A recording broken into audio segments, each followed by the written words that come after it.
Hello, welcome back mga Kamat Ninja. So tayo ngayon ay nasa panibagong video tutorial na naman tayo ng Mathematics 9. So samahan nyo ako na pag-aralan ang sum and product of roots of quadratic equation. Tara na, halina, makinig at matuto.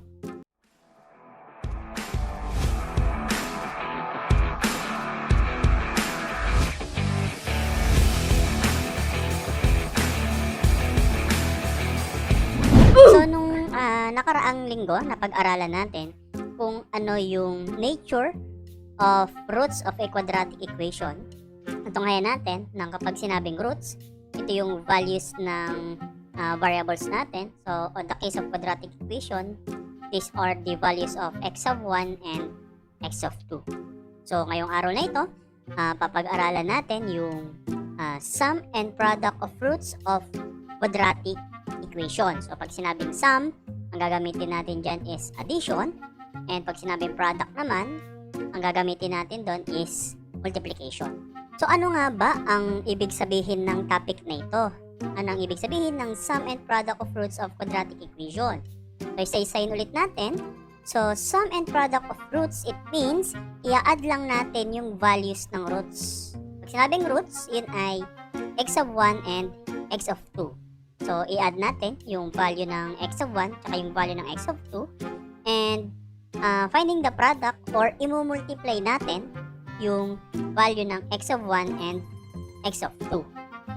Okay, so in finding the sum and product of roots of a quadratic equation, pwedeng ang una nating gawin is using the quadratic formula para ma-identify natin yung values ng x of 1 and x of 2, tsaka natin sila i-add or i-multiply. Pero dito sa topic natin na ito, we're going to identify or to solve for the sum and the product of roots without using any methods in solving quadratic equation. So ang gagamitin lang natin is yung formula.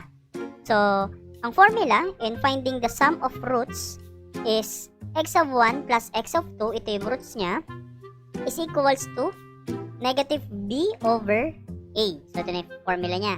Negative b over a. And kapag ang hahanapin naman natin is yung product of roots, so, automatically that is x of 1 times x of 2. So, ito yung roots, i-multiply mo lang sila sa isa't isa. So, ang formula nun is c over a. Okay. So, kung mapapansin nyo, ano yung nire-represent ng letters na yan? So, mapapansin nyo, merong a, merong b, merong c. So, it stands for the values of a, b, c, o yung numerical coefficients under ng quadratic term, linear term, at ng constant. So, ano ba ang steps o yung mga hakbang para tayo ay makapag-solve ng sum and product of roots ng isang quadratic equation? So, number 1 dyan, yung first step is tingnan nyo muna yung pinaka-equation kung ito ba ay nakasulat na sa kanyang standard form. So, ang standard form ng quadratic equation is ax squared plus bx plus c is equals to 0. So, dapat nakasulat na dyan or nakatransform na yung ating equation sa standard form na ito. So, kung hindi pa, ita-transform nyo ba siya or i-rewrite. And then yung second step is, of course, identify the values of a, b, and c. Yung a stands for the quadratic term, yung b stands for the linear term, and c stands for the constant. And yung third step natin is to substitute those values of a, b, and c dito sa formulas na ibinigay sa atin. And then last is yung solving na. So, let's have our example number 1. So, ang instruction is solve for the sum and product of roots of quadratic equation. So, before anything else, identify muna natin or i-review natin yung 4 steps on how to solve for the sum and product. So, there are 4, diba? 4 steps. So, step number 1 is to identify natin kung yung equation ba daw ay nakasulat na ba sa kanyang standard form. And on this case, sa ating example number 1, x squared plus 5x plus 4 is equals to 0. nakasulat na siya sa mismong standard form. So, ito na yung quadratic term, ito na yung linear term, and yung constant. And then, later on, equals to 0. So, wala tayong problema doon. So, proceed na tayo ngayon sa step number 2, which is to identify the values of A, B, and C. A. So, ano ba yung value ng A natin? So, yung A stands for the quadratic term. So, that is 1. And yung B stands for the linear term, which is 5. And yung C stands for the constant, which is 4. So, na-identify na natin yung 3 values. And punta na tayo ngayon sa third step. Third step is to substitute those values of A, B, and C on the formula. So, balikan natin yung formula. Ano ba yung formula kanina? In finding the sum and product. So, ang sum of roots is negative B over A. Kapag product of roots naman, C over A. So, sa-substitute na natin ngayon dyan yung nakuha nating values ng A, B, and C. So, for the sum, so we have x of 1 plus x of 2. So, ang formula niya kanina is negative B over A. Okay, so substitute na natin ngayon. So, we have x of 1 plus x of 2 is equals to negative. Then, substitute natin yung value ng b. Ang b natin is 5 over. Ang value ng a natin is 1. Okay. Then, solve natin. So, we have x of 1 plus x of 2 is equals to negative 5 times 5 is negative 5 over 1, or ang final answer natin is negative 5. So, therefore, the sum of the roots of this quadratic equation is equals to 5. So, kapag inad daw natin yung values ng x of 1 at x of 2 ng equation na ito, equivalent daw dapat sa negative 5. Okay. So, hindi pa tayo tapos. Ang kinuha pa lang natin is yung sum. So, proceed tayo ngayon in finding the product. So, gamitin lang natin yung formula ulit. Balik tayo sa step number 3. Substitute natin yung values ng ABC sa formula in finding the product. So, ano ba ulit yung formula in finding the product? So, that is x of 1 times x of 2 is equals to C over A. So, ito yung formula natin kanina kung hindi nyo natatandaan. So, substitute lang natin. So, we have equals, ang value ng C is 4, then ang value ng A is 1. So, therefore, if we're going to get the product of the roots, or x of 1 times x of 2 is equals to 4. So, yun yung sagot. So, ibig sabihin daw, kapag minultiply natin yung values ng x of 1 at x of 2 ng equation na ito, ang lalabas dapat is 4. Okay, now, ang malaking tanong. Paano natin malalaman kung tama nga ba yung sum and product of roots na nasolve natin? So, magkakaroon tayo ngayon ng tinatawag nating checking. Okay, so ito yung magiging checking natin. So, how to check? Syempre, para ma-check natin kung tama nga yung sum and product ng roots na kinuha natin kanina, hanapin natin talaga yung pinaka-roots o yung values ng x of 1 and x of 2. So, ang pinakamadaling pwedeng gawin is gamitin yung quadratic formula. So, ginamit ko dito, negative b plus and minus square root of b squared minus 4ac all over 2a. So, sinubstitute ko lang yung values ng a, b, and c, and then sinolve ko. So, ang value ng x of 1 is negative 1. Ang value ng x of 2 is negative 4. So, ito yung roots niya. Ngayon, yung value ng x of 1 na negative 1 at yung value ng x of 2 na negative 4 is substitute natin doon sa formula. Kapag kinukuha daw natin yung sum of roots, x of 1 plus x of 2. So, ang x of 1 natin is negative 1 plus ang x of 2 is negative 4. So, negative 1 plus negative 4, so that is equals to negative 5. So, kung mapapansin natin, yung sum ng roots na sinolve natin kanina is equals to negative 5. So, ibig sabihin, tama tayo dito. And then, sa product naman, sinubstitute ko lang din yung values ng x of 1 and x of 2 dito sa formula. x of 1 times x of 2. So, ang x of 1 is negative 1 times ang x of 2 is negative 4. So, negative 1 times negative 4 is equals to positive 4. So, kung mapapansin natin, dun sa nasolve natin kanina, ang product daw ng roots is positive 4. So, tama tayo dito. So, kung mapapansin nyo, without solving directly for the values of x of 1 and x of 2, na-identify agad natin kung ano nga ba yung magiging sum ng roots at product ng roots ng equation na ito. So, yun yung purpose ng topic na ito. Okay, so let's have example number 2. So, same pa rin yung ating direction. So, we're going to solve for the sum and product of roots of a quadratic equation. So, equation number 2 tayo. We have 6x squared plus 12x minus 18 is equals to 0. So, first things first step, check natin kung naka-standard form na ba itong equation na ito. Yes, naka-standard form na nga siya kasi nasa unahan na yung quadratic term. Sinundan ito ng linear term followed by constant term.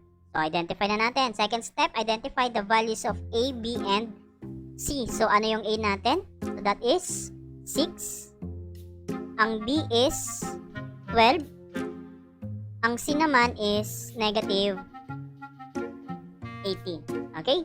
So, third step na tayo. So, substitute the values of A, B, and C doon sa formula. So, ito yung formula in getting the sum of the roots. Ito naman yung formula in getting the product of the roots. So, substitute na natin. So, we have x of 1 plus x of 2 is equals to negative, ano yung value ng B? That is 12 over, ang value ng A is 6. So, that will be equals to negative times 12 is negative 12 divided by 6. So, magiging negative 12 agad yan over 6. So, the final answer or the sum of the product would be negative 12 divided by 6 is negative 2. So, ito yung sum. Okay? Then, next, punta na tayo ngayon sa product. So, ito yung formula. We have x of 1 times x of 2 is equals to C over A. Okay, so substitute lang natin yung values ng C and A. So, ang C daw is negative 18 over, ang A is 6. Sulat ko lang to, x of 1 times x of 2. And then, simplify na natin. So, we have x of 1 times x of 2 is equals to negative 18 divided by 6. That is negative 3. So, yan daw yung product ng roots. Okay? Okay, so, check natin ngayon kung tama yung na-compute nating sum and product of roots ng equation na ito. So, ang ginawa ko, ginamit ko lang yung quadratic formula para makuha ko yung values ng x of 1 and x of 2. So, sinubstitute ko lang yung values ng A, B, and C. So, pwede nyong i-post para ma-check nyo kung tama yung ating checking. So, ang kinalabasan, ang value ng x of 1 natin is 1.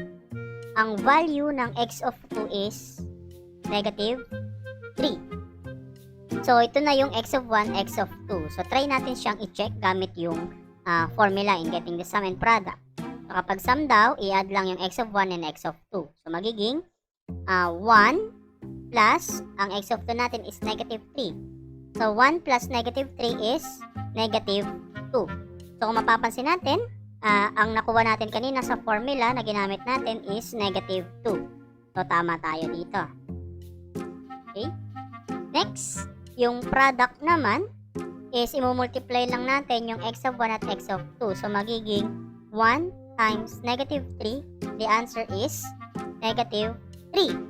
So, doon sa sinold natin kanina, the product is negative 3. So, meaning, tama yung ating sinold kanina. Okay? Okay, so let's have example number 3. So, same on direction. Solve for the sum and product of roots of a quadratic equation. So, ang ating equation number 3 is 2x squared minus 5x plus 3 is equals to 0. Okay, step number 1, identify natin kung naka-standard form. Kung mapapansin natin, yes, naka-standard form na nga siya. Bakit? Nasa unahan na yung quadratic term, followed by linear term, and the last is the constant term. Okay, step number 2 tayo. Identify the values of A, B, and C. So, ang value ng A natin is 2. Ang value ng B is negative 5. Ang value naman ng C is 3. Okay. So, solve na natin yung sum ng roots gamit yung formula na ito. So, we have x of 1 plus x of 2 is equals to negative. Ang B is negative 5. So, ihiwalay mo yung negative sign ng 5 kasi kasama na siya. Ihiwalay mo doon sa negative symbol ng mismong formula. All over or over, ang A natin is 2. Okay, so what is the final answer? So, the sum is negative times negative 5. So, alam naman natin, operations on integers. So, kapag binumultiply natin is both negative, so the sign of the product must be positive. So, the answer is positive 5 over 2. Okay, so kung mapapansin nyo, fraction siya. Hindi na natin siya malo-lowest term kasi yan na yung kanyang lowest term. Pwede rin naman siyang i-convert into mixed number or decimal, pero mas preferred ko na into this kind of form na. Okay, so nakuha na natin yung sum. So, kukunin naman natin ngayon yung product ng roots ng equation na ito. So, we have x of 1 times x of 2 is equals to, ang value ng C is 3, and yung value ng A is 2. Okay, so 3 over 2 or 3 divided by 2 magiging decimal na. So, mapapansin nyo, that is a fraction na rin. So, I will prefer na ito na yung ating magiging final answer kasi naka-lowest term naman na siya. Okay? So, let's do the checking. Okay, so checking tayo. So, ganun lang din ang ginawa kong checking. Gumamit ako ng walang kamatayang quadratic formula. Then, sinubstitute ko lang yung values ng A, B, and C. And then, na-compute ko yung value ng x of 1 and x of 2. So, ang value daw ng x of 1 is 3 over 2. Ang value naman ng x of 2 is positive 1. So, substitute lang natin yung x of 1 and x of 2 doon sa formulas para makuha natin yung sum and product. So, i-add lang natin yung x of 1 and x of 2. So, 3 over 2 plus 1. So, i-convert natin yung positive 1 into 2 over 2. Okay? Para ma-add natin yung fraction. We have 3 over 2 plus 2 over 2. So, 3 plus 2 is 5. And copy the LCD which is 2. So, the answer is 5 over 2. So, ito yung sum. So, kung mapapansin natin, yung na-compute natin kanina na sum is 5 over 2. So, ibig sabihin, tama ito. Kasi na-check natin, tama rin. And then, in product naman, i-multiply lang natin yung 3 over 2 times 1. So, magiging 3 over 2 times 1. Wala man naman mababago. So, the answer is 3 over 2. So, kung mapapansin natin, ang product kanina sa na-solve natin is 3 over 2. So, meaning, tama ito. Okay, yun. Sana natuto kayo ngayong araw na ito sa episode na ito about sa Mathematics 9.